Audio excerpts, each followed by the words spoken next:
welcome to today's episode of The Prompt. Today we are joined by Jasper's very own internal ethics committee, Meghan Keaney Anderson and John Bullough. I'll pass it off to them to introduce themselves. But again, I'm Samyutha. I lead enterprise marketing at Jasper, and I'm the host of The Prompt. Meghan, why don't we start with you? Sounds good. Samyutha, as you said, I'm Meghan Keaney Anderson. I run the marketing organization at Jasper, and I get to be in sort of the unique position of both being part of building Jasper and this company, but also being one of its biggest users. We use AI pretty heavily across our marketing strategy, and so I'm coming at this both as a Jasper builder and a user. Great, Nice. thanks. Thanks, Megan. Thanks, Samyutha. I'm John. I lead the security initiatives at Jasper, so I do security, compliance, privacy, and help where I can with other topics like ethics. Been at Jasper for over a year. I've been doing security for 15 or so years in various industries, but I love the fact that I get to work with AI in this kind of emerging technology space. It's super cool. Love it. Thanks, you two. So John and Meghan kind of make up the bulk of Jasper's ethics council. The two of you are kind of the steering heads of this council. Can you tell us a little bit more about how this committee came to be? Whose brainchild was it, or did you inherit it, or was it thrust upon you? How did this all start at Jasper? John, why don't you dive in there? I mean, you were sort of there from the beginning, and it's really a pretty robust, diverse collection of people that are, from our product organization, from all aspects of the company. But John, you were there at the beginning. I actually joined it a bit late.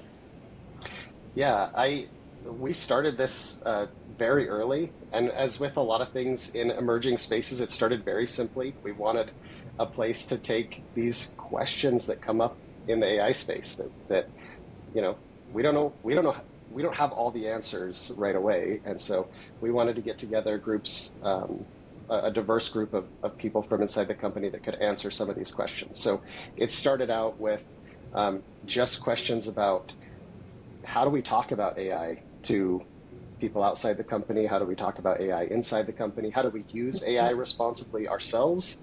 What models do we use, and how do we ensure that those models are diverse and are not have extreme biases in them, but then also questions of decision making around that stuff internally. So it's not just one person or two people making a decision, and that we can have a more diverse background. Since then, it's gotten bigger, and we cover a lot more decisions now. We've even published some stuff that we'll get to, I think, in the discussion. And so it's been, as with everything at Jasper, it's been great to watch it start very small but evolve into a much larger and more structured part of the organization. Yeah, that makes sense. And can we even get more specific? Who exactly is on the council at Jasper in terms of functional heads of different areas, and how did you select them? What was the rationale behind it? Partially, we accepted volunteers, whoever, in some ways, who wanted to be on it, who had a voice and felt like they felt strongly about ethics and ensuring that we get this right. But we really wanted to make sure we had representation. So I kind of represent the security side of that discussion. We have members from our people team to represent the employee base at the company. Megan is there from marketing and a more public-facing perspective. But we also have people from customer success. One of our founders is a member of the ethics committee to kind of give an overall view. I'm sure I'm missing some perspectives there. Megan, did you have anything to add? Our counsel is also in it as Thank well. He brings a really good sort of perspective on legality and how regulations are developing, and that's an important factor too. Absolutely. I mean, we have a lot of pressure on us, but being chief legal counsel of an AI application company, woof, I hope that man's taking his PTO, because that just sounds so high pressure. That's great to talk through. How does it work when you guys disagree on things? And maybe even taking a step back, how are issues introduced? How do you figure out what's on the agenda of each meeting? And then taking that one step further, as you guys talk through it, what are the checks and balances if folks disagree with each other? Because you have a pretty diverse and, like you said, robust group of people. I'm sure there's different points of view and disagreements. Yeah, I mean, I can take a stab at that. I think that, so first of all, there's sort of a natural maturation that happens with these committees. And I think, as John was saying, in the beginning, it starts out with just like a group of passionate people who are drawn to these questions, who want to understand them, who want to try to tip, the strategy of the company in the right direction. And then, so it's a lot of like interest and questions and curiosity in the beginning. And then the next sort of stage is sort of understanding, defining roles in a way, like understanding what each person kind of brings to the equation. So legal perspective, a voice to communications, the actual ability to build and make changes into the product. And then I think it's sort of like, okay, cool, how do we shift from discussion and decision making to action and to more, as John was saying, a more structured approach to this. And I think that's important to say, because most companies right now that are starting to put together ethics councils, they're somewhere in those early stages. And I think it's got to be a very intentional decision to move from discussion to, okay, what are we here to do and what's our charter and how do we operationalize this? So don't get frustrated if you are still stuck in the amorphous phase, but do try to think through what that next stage needs to look like. And as far as debates and disagreements go, I think that's healthy, right? Like if we're all agreeing on everything, then maybe we don't have a diverse enough group in the committee to actually make these decisions, because the whole point of ethics is, it's complicated, right? If it were easy, you wouldn't need to have sort of these hard debates and discourse around it, right?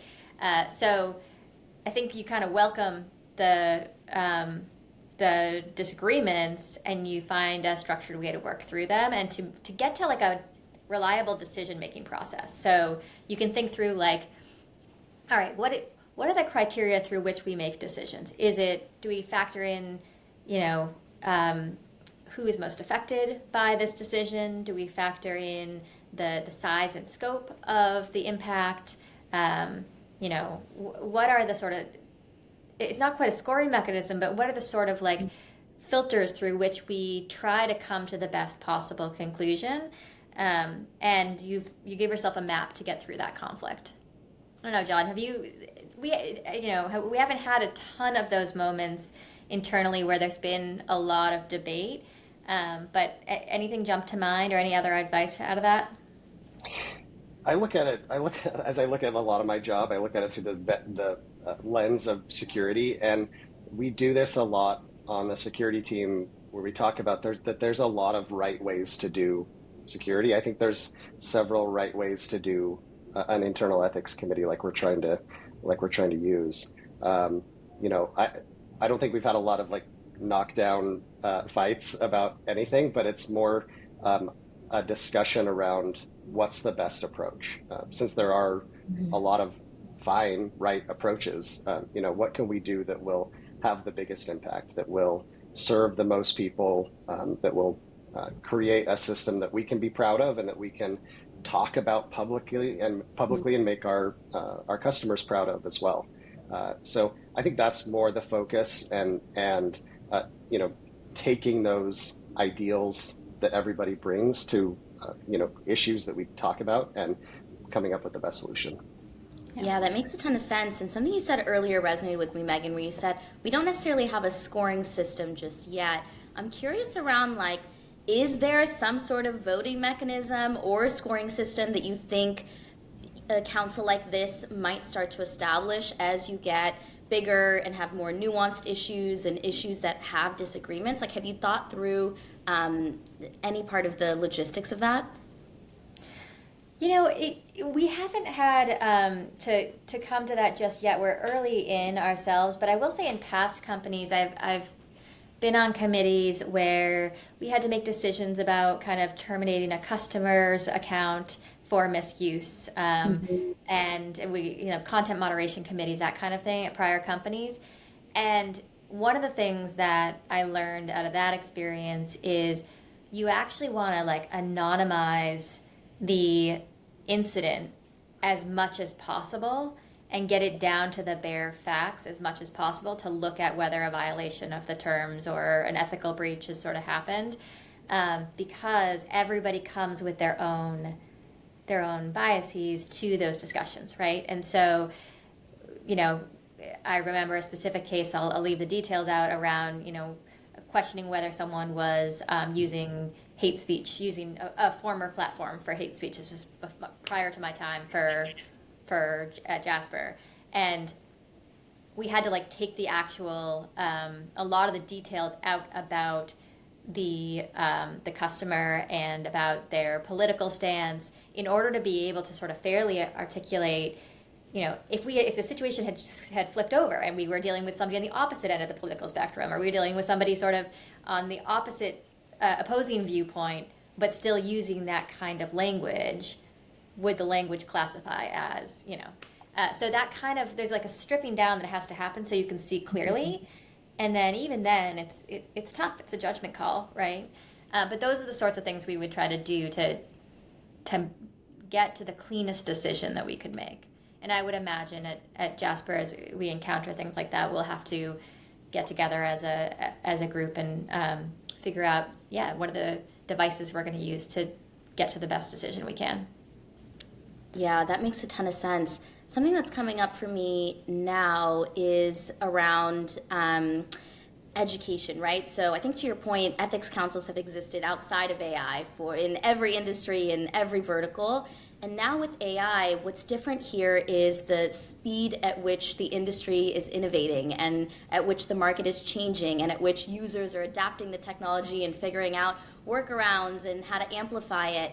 How do you all stay educated on this committee? I think for so many people, right, some of the precursors to wanting to be a part of council was interest in the issues and, a desire to be part of change. But I think a big portion is like ensuring that you are educated and articulate coming into these. So how do you two make sure that you come into these meetings armed with all of the contextual knowledge you need to have thoughtful and fruitful discussion? There's a lot of information sharing that happens. There's a lot of sort of article sharing. And I think that, I think that's actually the piece that works really well, because there's a natural interest there. People are, catching things and sharing them and having discussions and unpacking them. One point that I would love to make here, though, is that this is, I think we go astray if that's only happening inside the ethics committee. Right? Mm-hmm. Like, I think a part of this is, how do you increase the AI literacy and the sort of the knowledge of these topics and these sort of issues across the entire company? And so even that's why People Ops is in there. And, I was just talking yesterday with our head of People Ops about, can we have more discussion groups? Can we have more, a book group on AI that will help surface some of these issues? So across the company, there's an elevation of knowledge in the space. But yeah, I mean, it's a fire hose. You just kind of find a few people that you think are producing really helpful content, and you build out from there. I can share a little bit, Megan. I think your example is great about like general AI knowledge. I think this applies to the entire space. It's really hard to keep up with. But one of the things that we talked about recently was there's this company, Cara, I think that's how you say the name. They created this little game called Gandalf, where you could try to do prompt injection, and through this game you could try to get the password out of this system. It's a really cool, like, gamified example of one of the issues or concerns around AI and like poisoning prompts and that kind of thing. So we were able to use this as an example to bring to the committee, talk about, is this a concern for us? What protections do we have in place to help our users to not exploit the system in this way, and a larger discussion about how big of a problem this is. So I think that's just one example. This company actually now has some tools to kind of prevent this, and it's interesting to see as this space evolves. This is kind of how that evolution takes place: is issues are identified, somebody raises a concern, we kind of get proof of concept systems that will demonstrate the concern, and then we put in place protections and controls to not only protect a system like Jasper, but also help users make right choices and protect themselves. Mm-hmm. Yeah, that makes a ton of sense. And my last thought on this topic in terms of the actual structure of the AI councils around, at what point do you get your customers involved? Are you consulting with, executives at your top customers or even users at your top customers to help make some of these decisions or to factor them into the conversation? How does that work?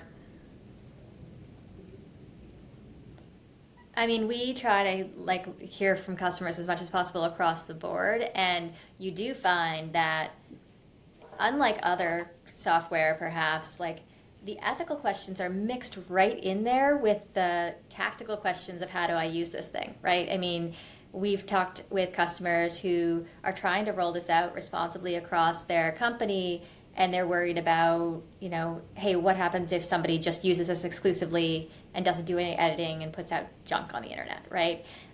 Or what if there's an inaccuracy and we publish it? Are we then liable for it? Are we in trouble for it? We had a lot of questions early in around plagiarism, and a lot of questions around, is training a model on existing content stealing from that content in some way, shape, or form?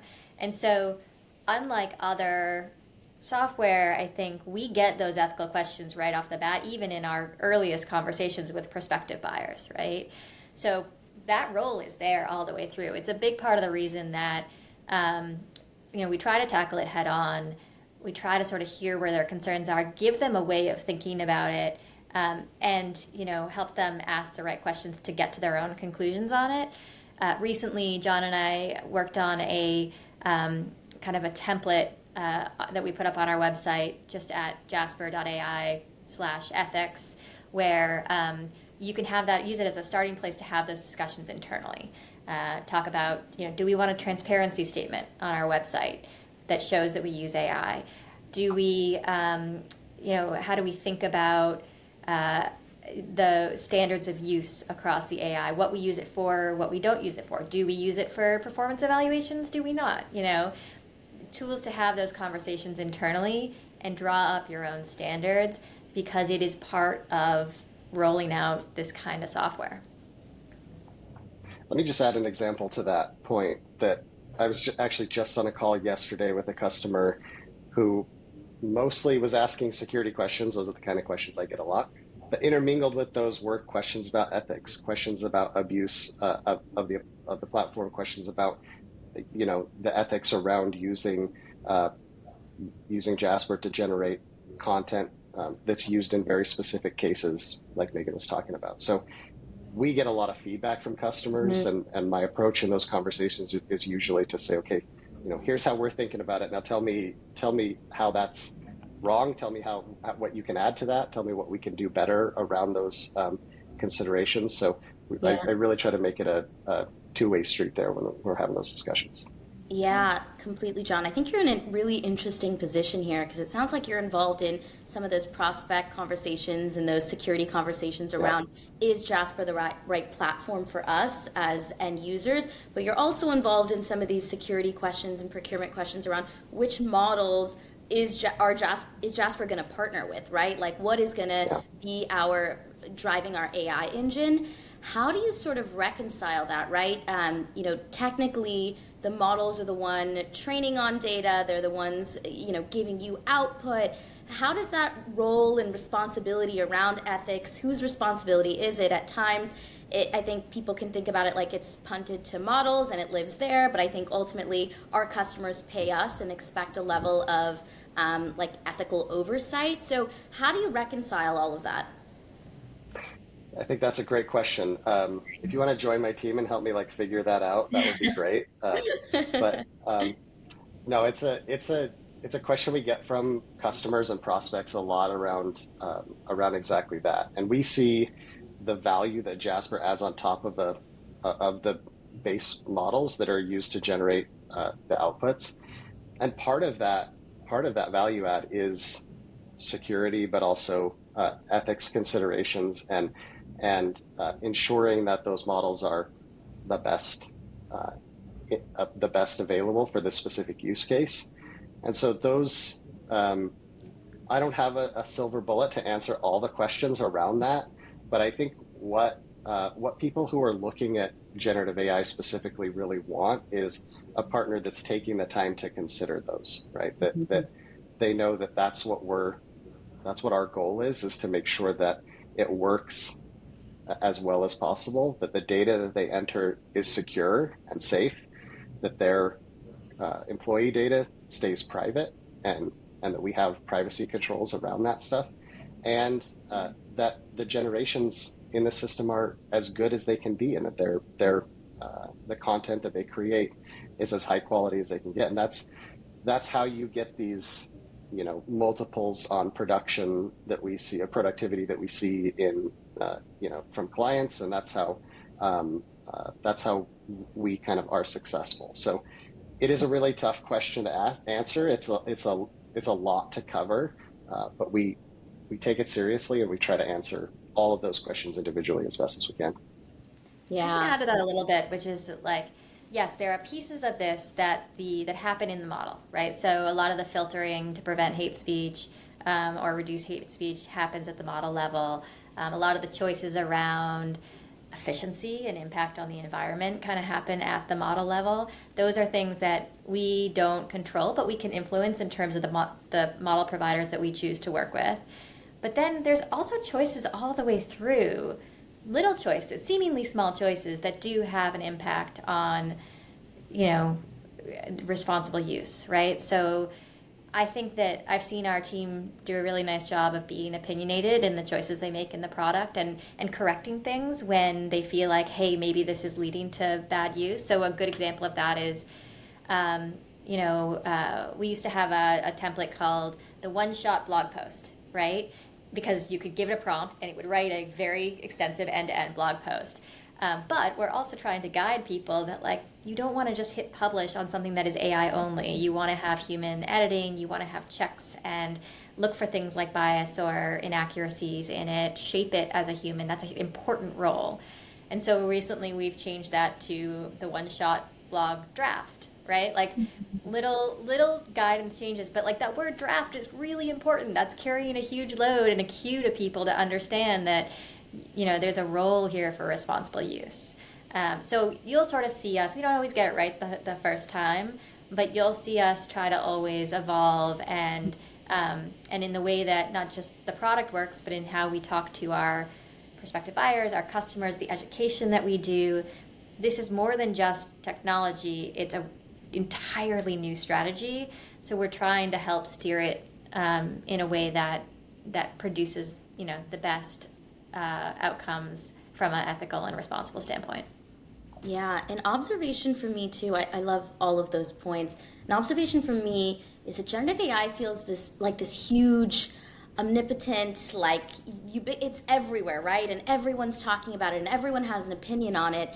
And when I'm thinking about how the media portrays AI and ethics in AI, I think the moves of a couple key CEOs and a couple key companies in terms of how they articulate their stance on AI and ethics actually is what creates some of the buzz. It's actually a smaller group of people, and I think their viewpoints and the policies they put out directly correlate to what the media reports on. And I think what's important is what the media reports on directly correlates to some of the conversations that happen at the policy level, at the government level, in terms of how are we thinking about regulation, what are some of these doomsday talk tracks that come out of some of these clickbait headlines that come out of companies maybe speaking irresponsibly or not articulating themselves well. So I think I mean to underline that these ethics councils are incredibly impactful, even outside of, how does Jasper interact with their customers, but also how are they a bigger player in this generative AI space.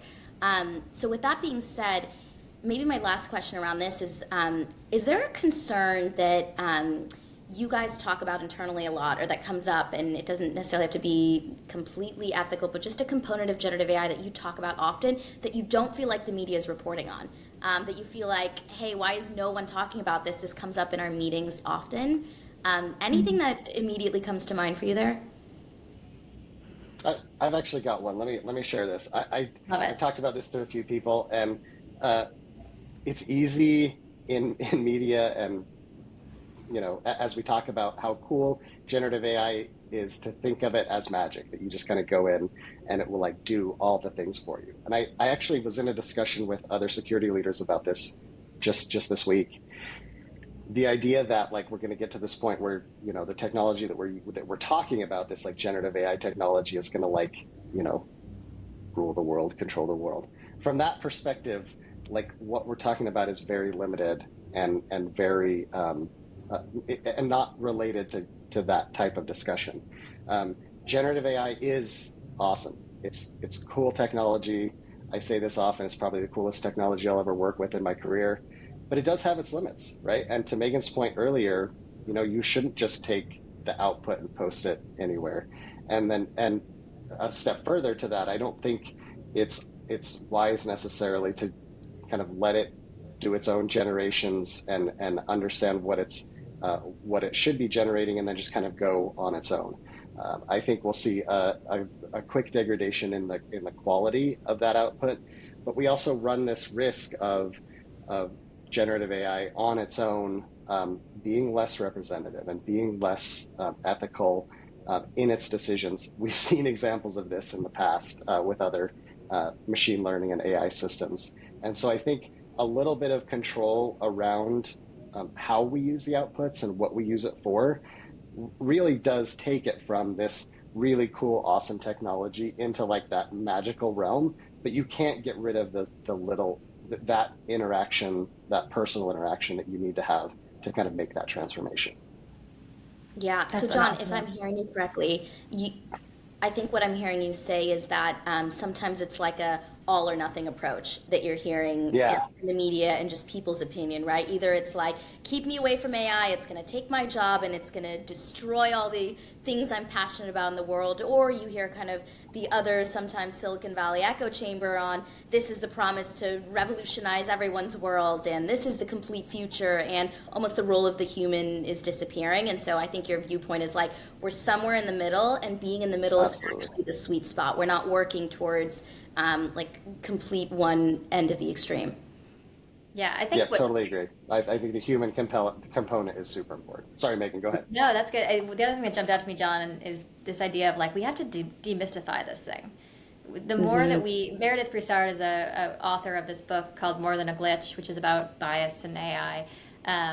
But she has this really great line around like the more that we treat this thing as this magician, right? As this omniscient, as you said, ununderstandable like petri dish, then the harder it's going to be for us to make those judgments about what's right and what's not. And so we really have to.